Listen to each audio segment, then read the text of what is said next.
Today we're going to talk about the area of regular polygons. Now remember, regular polygons are polygons that have all sides and all angles congruent. Some basic definitions we need to know about regular polygons is the radius of a regular polygon is the segment from the center to a vertex of the polygon. Now we find that center by inscribing the polygon in a circle, so it's the center of the circle. But it really is the center of a polygon. So our radius runs from the center to one of the vertexes of the polygon. The apothem is the length of a segment that is perpendicular to one side of the polygon with endpoints at the center and the side. So you can see in red is the apothem. It goes from the center of the polygon to one of the sides perpendicularly. The blue is the radius, which we talked about earlier. It goes from the center to the vertex. So we have the apothem and the radius. And these are important because the area of a regular polygon is half the apothem times the perimeter. So if we look at our first example, to find the area, first we need to find the perimeter. Well, we have an octagon, and each side is 4 because it's a regular octagon. So our perimeter is going to be 4 times the 8 sides of the octagon, or 32.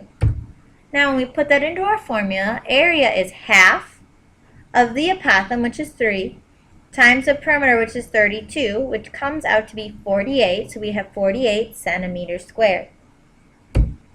A few more examples to look at. To find the area of this first hexagon, we need to know that the perimeter is going to be 20 because each side is 10. 20 times 6, the 6 sides of a hectagon, so that's going to be 120. Our apothem is 9, so half of 9 times 120 gives us 540 units squared. The second one has some decimals, but 5.1 represents the apothem, and 7.5 is one side of our pentagon. So 5 times 7.5 gives us 37.5, which is our perimeter.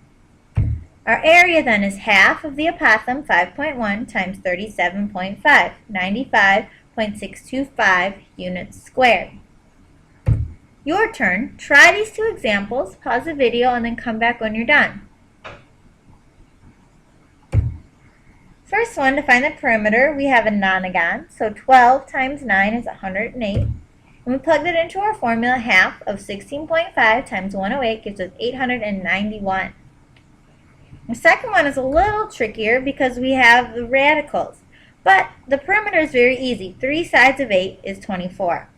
Now putting that into our formula, half of our apothem, 4 square root 3 over 3, times 24. Well, when I'm going to do this, the best way for me to simplify it is to do half of 24, because I can do that because I can commute or use the commutative property of multiplication to move things around. Half of 24 is 12. 12 times 4 square root 3 over 3 is 48. 12 times 4 is 48, square root of 3 over 3. If you reduce this to 16 square root of 3, that's awesome because you knew that 3 went into 48. And that's it for regular polygons. Bring questions to class.